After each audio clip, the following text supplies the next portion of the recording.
Hello, Mark Crossfield here. Today we've got the lob wedge out, we're close to the green, we've got a nice sunny day, we're going to do a bit of pitching and see if we can help you guys get your scores lower by pitching that ball closer to the hole.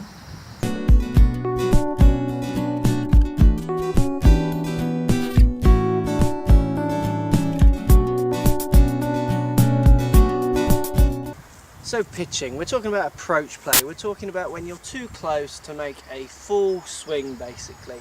So what you're trying to do is you're trying to hit a half kind of stroke with a lofted club. So I've got a lob wedge in my hand, you could be doing it with a pitching wedge, you could be doing this with a sand wedge, you can also do this shot with an iron. So you're talking about a 3/4 controlled shot. Now the trick with this shot is to treat it as a different shot to your full normal iron shots.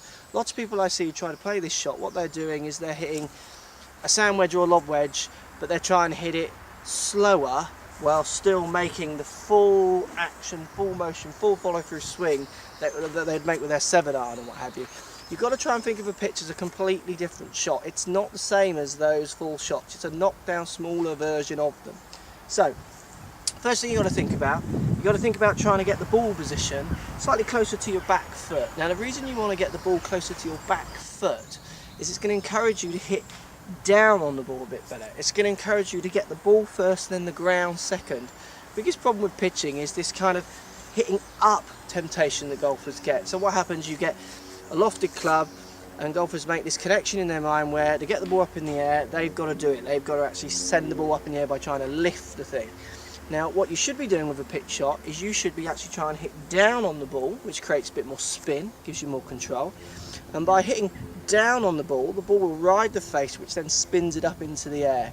So it's the loft of the club that's getting the ball up in the air. It's this fella here, the angle. It's not the fact that you're hitting up, it's more the fact that you're trying to hit down into the back of the ball. That's what's giving it the lift. So ball back in your stance, that's going to help you get that hitting down desired strike that you're after. Next thing you've got to do, and this is crucial, so many people miss this point. I want you to imagine that out of the top of the club there's a laser basically shooting out the top of the club. So at the back end of the club here there's a laser that just shoots off into infinity. Now you need to make sure that laser doesn't touch your body. So what I mean by this is your hands are forward enough so the laser just misses your left pocket, just misses your left side. See, so many people central hands as they're starting their pitch shots, which again always encourages this kind of flicking forward, trying to hit up into the air action. So you've got to try and make sure you've got the ball back of centre, so not opposite the right foot, it's just back an inch say of centre of the stance. Then you've got to make sure the butt end of the club, so your hands are forward, is missing your left side. Now once you've got those two angles set up, you'll feel this kind of urge hopefully to want to lean on your left side. Let that happen. Get 70% of your weight on your left foot when you're starting a pitch. So you've got the ball back in your stance, helping you hit down on the ball. You've got your hands set forward, again helping you hit down on the back of that ball. Also what happens, you've got your weight forward, all helping you to hit down on the ball. Now, once you've got those angles set up, the trick in your backswing is to try and make sure you understand those angles. Try and make sure you kind of take those angles onto the swing, onto the shot. So what I mean by that is I see people set up this way, and then what happens, they make a backswing and they just rock their weight all onto their back foot.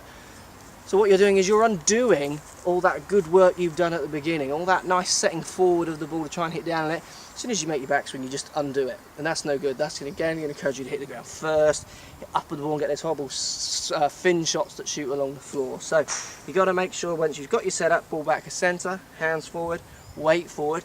As you make your backswing, just try and make sure you feel your weight stays on your left foot. You want to feel that weight staying forwards, try and help you hit down on the back of that ball first. Now, when it comes to the swing, it's a bit of a case of getting on your range, getting on your practice area, and a bit of trial and error. You want to get into the habit with a pitch shot. So you're trying to follow the same plane ideas that you're doing with your normal swing. You're trying to follow the same grip ideas that you do with your normal swing. The only thing you can do with the grip to help you get a bit more control is maybe come down the shaft, subject to how far you want to pitch the ball. The further you want to pitch it, nearer the top you get. The shorter distance you want to pitch it, the more you come down the grip. So everything's the same in your thoughts of your swing, but what you're trying to do, obviously apart from keeping your weight on that left side as you make your backswing, is you're trying to control the distance a lot more by how you turn your body. So you don't want your arms separating away from your body, which is something I see a lot. So what I mean by that is people kind of lock down their legs, lock down their body, and just kind of swing their arms at it. You've got to try and get a feeling for your distance by how far you're turning and then turning back through to the ball. So for instance, if I want to hit the ball X distance, say a medium distance for me, I'm going to turn my body a medium distance, and when my body stops turning, my arms stop. So it's very connected between my body and my arms. There's no separation or bending of the arm, which will only create quite an inconsistent strike, bearing in mind you've got quite a sharp club in your hands. So think about the distance more in the fact of how you turn your body. So a medium shape or medium sized pitch for me, I'm going to do my body a medium sized turn, backwards and forwards.